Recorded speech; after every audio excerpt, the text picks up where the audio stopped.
Hello, everyone. Welcome to the second Global Islamic FinTech Forum in Dubai. I'm Adel, the host, and today we have Tariq with us, who works at the Ministry of Economy and is a global expert. Tariq, how are you doing today? I'm well, thanks. It's great to have you here on the show. We're here to educate. So what brings you here today? And give us a quick introduction about yourself. Okay, so first of all, it's great to be here in the FinTech Forum.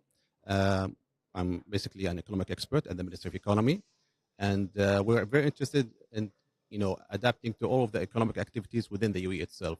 As you might know, the UAE is one of the global economies in the region, and it's a gateway to the region, to the world as well. And we're very happy to be a $500 billion dollar economy in terms of GDP. So that's big. We came a long way since the start of the UAE itself 50 years ago. And we want to adapt to all of the economic activities within the UAE. And fintech is one of them. So basically, we have a strategy within the Ministry of Economy. It's actually been initiated by the Central Bank of the UAE to adapt the Islamic finance within the UAE itself. And the Ministry of Economy is a major pillar within that initiative itself. So basically, the initiative is called the Islamic Finance and Halal Product. And basically, within the UAE itself, we know that the UAE is one of the global hubs of the world. And we want to be one of the hubs within the Islamic finance itself.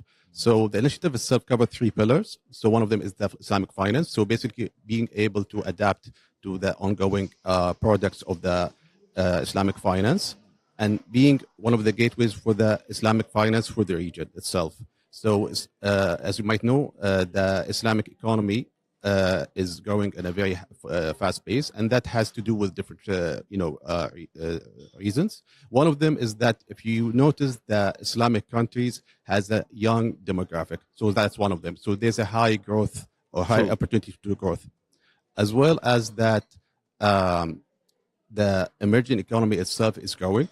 So they're all developing, or most of them are developing, countries. So there's a huge potential to growth as well. So the Islamic financing has been growing almost to a double digit from a couple of decades. So it's a huge market. Even that we see that some some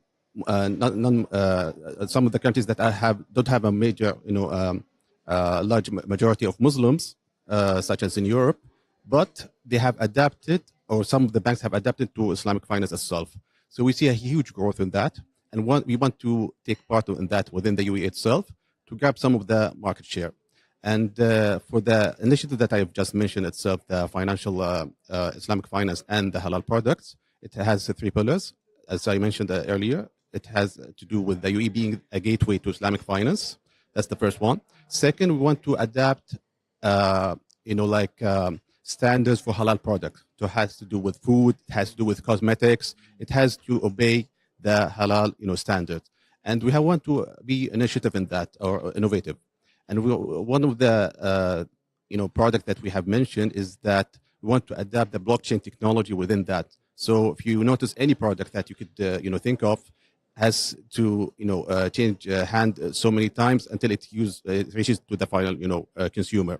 So what if we use the blockchain technology to track that product itself from the starting point until it reaches the final consumer, to ensure that it has met the standards of the halal as a halal product. So that's the second pillar in terms of the product itself. And the third pillar within the initiative has to do with philanthropy, basically the waqf, as we call it. Taking the money, or ensuring that the money of the zakah and the endowment reaches the people that are in need within our society. So these are part of the Islamic finance that we have adapted. Very nice. So I have a question now. With the Ministry of Economy, are they also open to new innovations like blockchain, and are they incorporating crypto in their agenda? As you might know, that the UAE is a open economy, so we adapted to most of the global trends in terms of the crypto currencies. Yes. We're one of the countries that allowed crypto. So if you notice, some countries have tried to fight the cryptocurrency itself. That's true. So they try to ban it. They try to have different laws that will not make it easy for people to adapt it. But for here within the UAE, it's very normal to adapt cryptocurrencies, and we saw that you could use it. Actually, some, for example, real estate developers, they will actually accept, cryptocurrency instead of actual, dirhams or dollars to sell you some, properties. So the UAE economy is in general very adaptable with this kind of innovation. Right. Also in terms of blockchain, we want to implement it to different, sectors within the public sector and the private sector. But you have to understand, the UAE is a growing economy. We have a federal system. We have different legislations in terms of the federal government and the local government. So we will have to work with different, entities to make everything, go smoothly. Right. But we're working with different parties as well. That's great. That's great. So as we wrap up this interview, I think it's been very insightful for the audience who are watching. For those who are interested to know more about you and get in touch with Ministry of Economy or yourself, where can they find more information?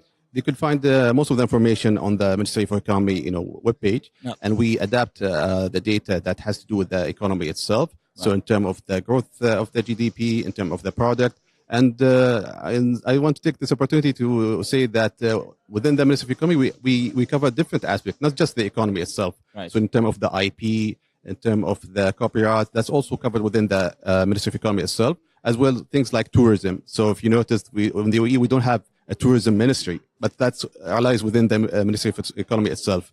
And also, a different kind of information such as the SMEs and these kind of sectors. We cover a lot of data that's within the Ministry of Economy webpage, and they could reach us within the webpage itself, and they could inquire about any additional information that's not available at the moment within the webpage, and we could, provide the information that they need. Got it. Amazing. So thank you so much for your time. Appreciate it. And we'll keep you posted, and we'll keep all the audience here if they're interested to get in touch.